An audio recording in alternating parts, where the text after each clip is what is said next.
So today I'm going to be showing you how to format your works cited page for any papers you have in this class that you're using the Monster textbook for. So right now I am on the paper number 1 template, and this can be found in the first module. I think it's called like class resources or something on the home page or under modules. I highly recommend you download this. It's super, super beneficial for this class and actually any other MLA class that you use. The formatting is exactly perfect. The font is the right font. This font size is the right font size. So you don't have to change anything except for, your name, the actual paper, the paper title, the date, things like that, and like works cited entries and stuff. But other than that, your formatting is correct. And even with right here with the works cited page, the hanging indent is already here for you, so you don't have to worry about doing that.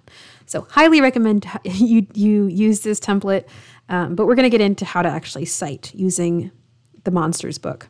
So right now we have the works cited page for the first paper, but first papers don't last forever, so we're on the second or the third or the fourth paper. And so this is how you cite for one author. Because this is a work in an anthology, which is like a book with a bunch of other little things in it, like essays and excerpts and stuff, this part stays the same for every single citation you have in this book. And so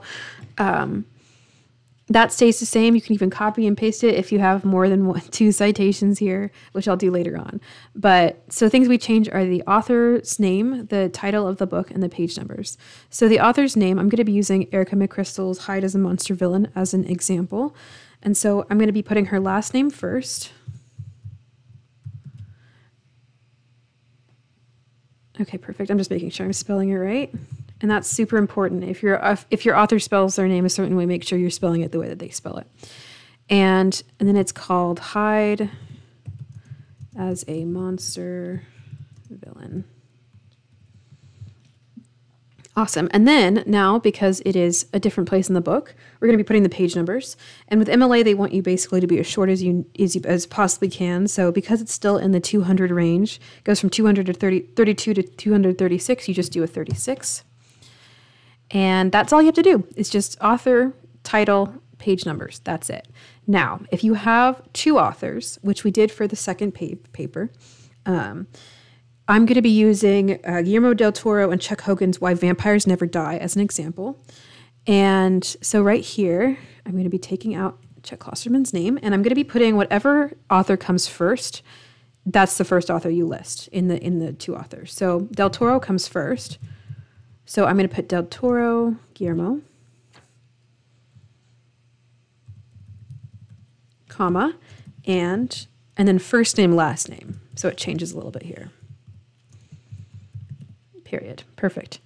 So del Toro, Guillermo, and Chuck Hogan. And then you're going to change the title to what the actual title is. And that is Why Vampires Never Die. Awesome. And then the page range is going to change now because we're changing to a different thing. And that's going to be from 35 to 38. So that is how you do 2 authors. And now this is how you're going to be doing, an excerpt. So Dr. Jekyll and Mr. Hyde is an excerpt in this, and Dracula is an excerpt that we use. Both of those are just part of a larger work from a book. So what you do the same thing that you're going to be doing like you normally do with the author's name. I'm going to be using Strange Case of Dr. Jekyll and Mr. Hyde as an example. So that is by Robert Louis Stevenson. So we're going to do Stevenson first.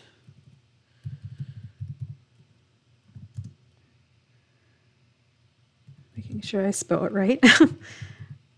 Robert Louis.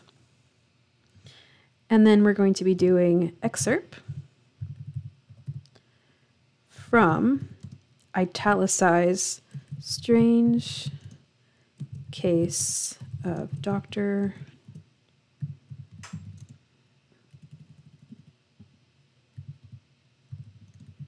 and Mr. Hyde. And just, clearly sometimes I spell things wrong the first time, but just make sure they're spelled wrong, they're spelled right when you turn it in, So excerpt from. So excerpt from is not italicized, but the italicized is the book that it is from. So Strange Case of Dr. Jekyll and Mr. Hyde is italicized. And then you're going to take this part, Monsters of Bedford, Spotlight Reader, blah, blah, blah, all of this to the page range. You're going to copy it and then paste it. And then that's already done for you. So you don't have to worry about if that's right or not, because it is right, because it's for the book. So now you do the page range that this is in. So this comes from 224 to 230, period. And that's it. So you have one author, two authors, and an excerpt. If this were to be Dracula, you do excerpt from Dracula. Just a little side note, in the book, it's called just Dr. Jekyll and Mr. Hyde, but the official title of the actual book is called Strange Case of Dr. Jekyll and Mr. Hyde. So just make sure that in your works cited page for the third paper that you have Strange Case in there as well. So, and then make sure that you also put this in alphabetical order. So this little button up here, if you can see my cursor, there's an A, Z, and then an arrow. And you click on that, and then ascending, descending, this is already perfect for you. You just hit OK. And then that's going to organize your sources alphabetically. And that's part of the requirements for your works cited to set the alphabetical. So if you are using Google Docs for this, this is an add-on that you have to get, and it's called Sorted Paragraphs, I'm pretty sure. So it is available. You just have to download it like on top of what you already are using. So, and then just a little side note, if you want to make sure either how to spell someone's name or how to cite it, Dr. Swerdoff will have this on the template, whatever prompt you're using. She'll have it correctly cited for you. Not the entire citation, but like, for example, here you see Dracula is italicized, and Fear of the Monster is really kind of a desire is in quotation. So you know what's quoted and what's italicized. So that is how you cite, how you make citations from the Monsters book. Good luck on your papers.